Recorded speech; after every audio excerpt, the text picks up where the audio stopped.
Sri Vijay Reddy.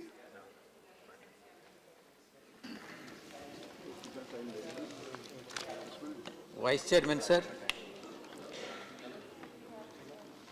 I thank you for giving me the opportunity to speak on the budget presented by the Honorable Finance Minister. Sir, Honorable Finance Minister has said that it is an historic budget. Historic not only in the sense that the both railway budget and then general budget have been merged, and it is historic because it's a budget that has been submitted by the Finance Minister post demonetization. Therefore, I do agree with the Honorable Finance Minister that it's a historic budget. Sir, the Honorable Finance Minister, in fact, sir, what's the time you can give to me, sir? Because I would like to take, if you permit me, I'll speak for about 15 to 20 minutes. Because I have a number of issues to be covered. No, you will get only 10 minutes. Sir, please give me at least 15 minutes, sir. As per the arrangement. Sir, I would like to highlight the positive aspects of the budget and also the negative aspects of the budget, and being a neutral party, because we are not with the ruling dispensation nor the opposition. We are on the. Please don't bargain with me. The time has been allotted. Therefore, whatever suggestions we give, probably the treasury benches would take it positively, and then whatever remedial action that can be taken, they will take it. So therefore, kindly permit me at least 15 minutes time, sir. Sir, in fact, the Honorable Finance Minister, while summing up the budget speech, sir, kindly bring the house in order, sir, because No. Everybody is listening. You continue. Sir, while summing up the budget speech, the Honorable Finance Minister in para number 19 has referred to TEC India, Tech India. It's not Tech, TECH, it is TEC India.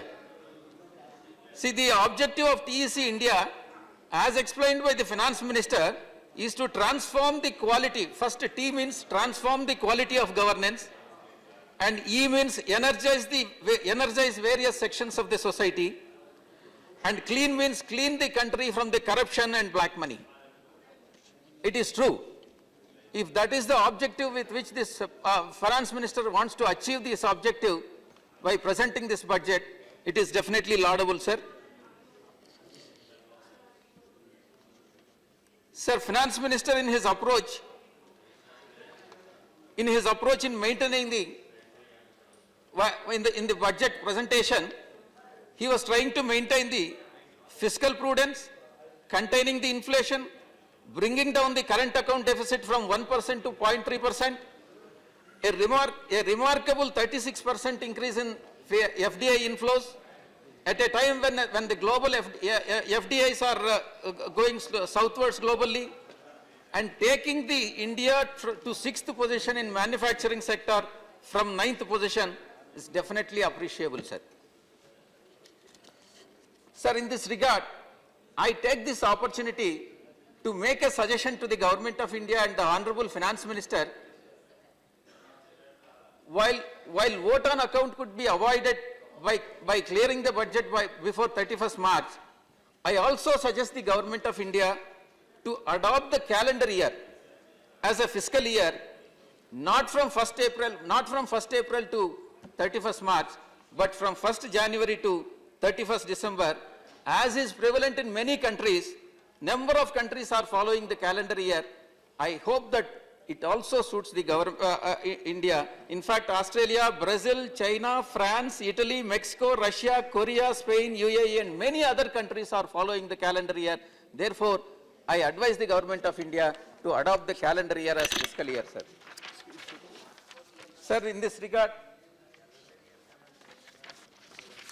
at the same time, while highlighting the budget, positive aspects of the budget, I also would like to highlight some of the negative aspects, not with an intention to criticize the government, but with a ray of hope that they would address the issues, sir.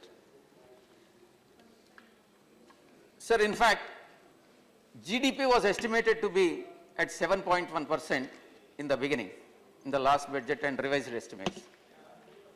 Of course, either on account of demonetization or because of several factors, at the time when budget was presented, it was stated to be 6.6%, it was expected to be 6.6%, and some of the economists, including the former Honorable Finance Minister, has said it is likely to come down by 2 points, but at this point of time, we don't know what exactly the GDP figure, whether it is 7% or 6.6%, because various agencies, CSO, Central Statistical Organization, gives one figure, and then IMF gives one figure, and then World Bank gives another figure.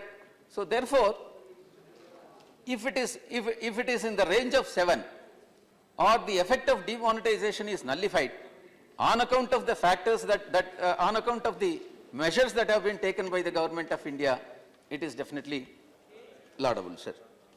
Sir, while calculating the GDP, I would like to say that the informal sector accounts for, in India, 35 to 55% of India's GDP, which has not been taken into consideration while calculating the GDP. Sir, in fact, you may be aware, Government of India, in fact, Finance Minister is well aware that there are three methods of calculating the GDP. Particularly, first and second methods are most important method. First method is value added method, and the second method is expenditure method. Of course, third method need not be taken into consideration. In fact, the amount of discrepancies or difference between the two methods is worked out to about 1.18 lakh crores for 2016-17, which is really significant, sir. And if you converted this in terms of percentage, probably it may not be significant, but in terms of amount, absolute amount, it is definitely significant, sir. So therefore, which method is to be relied upon is a question mark, sir. This is much higher than, I also would like to point out, this figure of 1.18 lakh crore is much higher than the discrepancy of earlier years, that is 2015-16, which was about 45,407 crores, sir.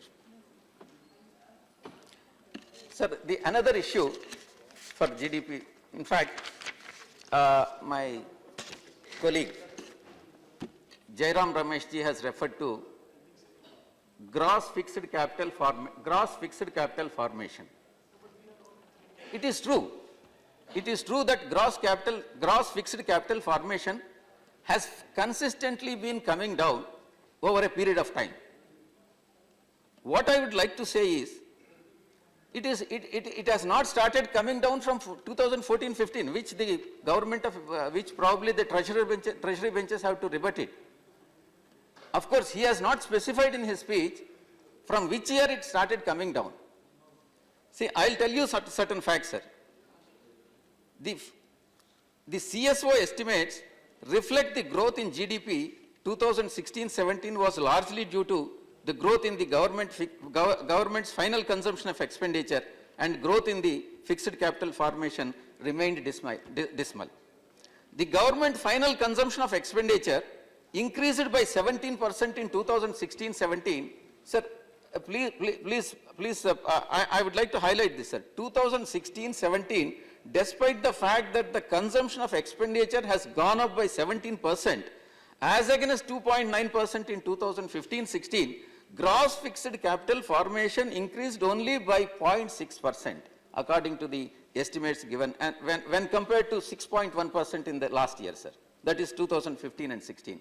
It indicates the fact that the investment of the Government of India in capital expenditure, in creating the asset, has significantly come down over a period of time. Of course, I would like to point out at this juncture that the gross capital, fixed capital formation has been coming down since 2010 and 11, not from 2014 and 15. It is important measure of investment trend in the economy at a constant price, it was estimated to be at 35.35 lakh crore in 2016-17, as against 35.41 crores in 2015-16, and sir,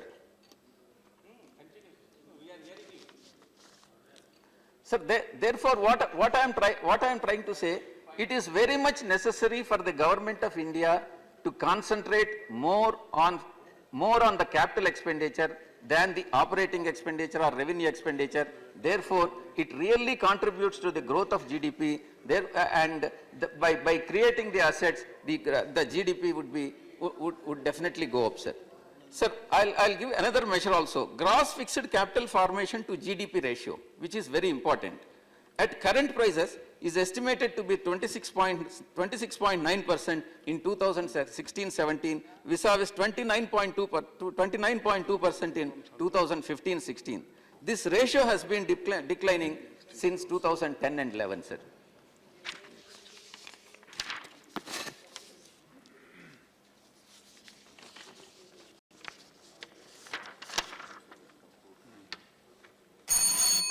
Sir, another 5 minutes, sir, because I would like to address certain issues relating to my own state, which is Andhra Pradesh, and the situation that they're prevailing. Sir, this is very much important, sir. Please give me 5 minutes, sir, Vice Chairman, sir. No. Sir, with a deep sense of anguish, I am saying that Andhra Pradesh, after bifurcation, is in the brink of bankruptcy, and the union government does not come to the rescue of my state. Sir, while presenting the budget, Honorable Finance Minister is present. In fact, I have already highlighted the positive aspects of the budget. In fact, in the case of Tech India and other issues, it was really appreciative gesture, and it's a budget in the positive direction. But in so far as Andhra Pradesh is concerned, I have no hesitation to say that it has received a raw deal in this particular budget, sir.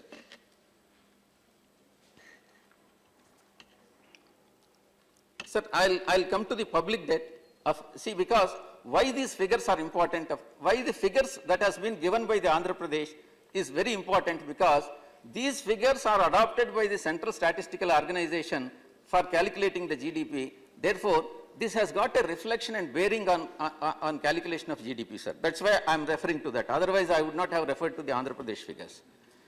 Sir, the public debt remained at 16 to 19% of the total expenditure of the proposed in the Andhra Pradesh. Sir, the interest component of Andhra Pradesh, I'm only referring to Andhra Pradesh, sir.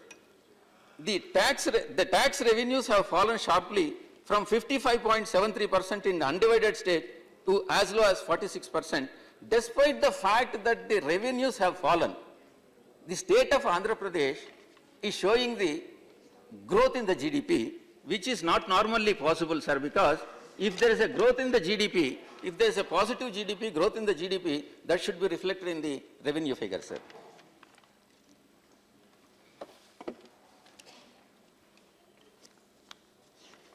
Sir, thirdly, the share of state excise has also gone down substantially from 10.2% to 5. These are all the parameters, indicators, which indicate that the state share of tax, the state revenues are falling, and the GDP, what has been projected by the government of Andhra Pradesh at 10 point and more than double-digit figure, which is more than the figure what Honorable Finance Minister has projected for the country, is factually incorrect. That's what I am trying to say, sir. Sir, the interest burden, because of the public debt, the interest burden has gone up, and then the revenue receipts have come down, and the expenditure is going up, interest expenditure is going up, and in fact, Honorable CM of Andhra Pradesh is running the show based on the borrowings from the market is quite evident, sir. Because according to, I'll give you few examples, sir. See, the receipts, according to the revised estimates, the government has proposed 20,466 crores receipts now during revised.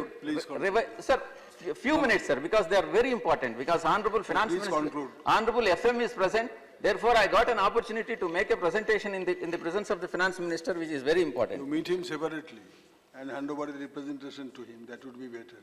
Sir, what I am trying to say is the interest burden of the state. The interest burden of the state is estimated to be the net estimated to be about 19,458 crores is very much on the higher side when compared to the gross receipts of the state, sir. In fact, the 14th Finance Commission.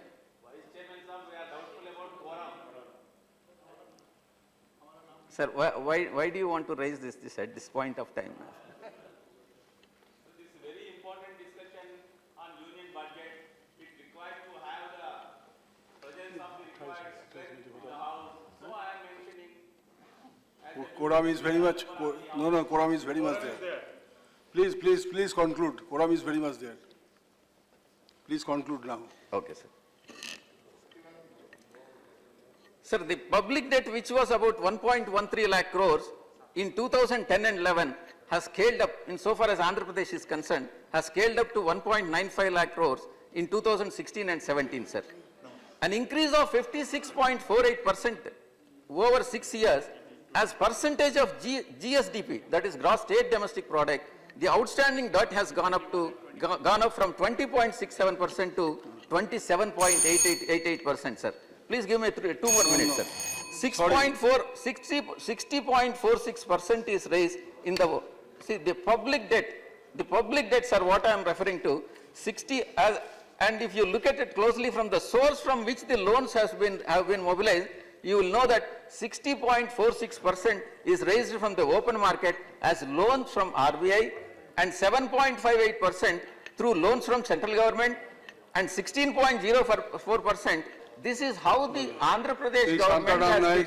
Sir, this is how the Andhra Pradesh government... Sri Santaram Naik ji.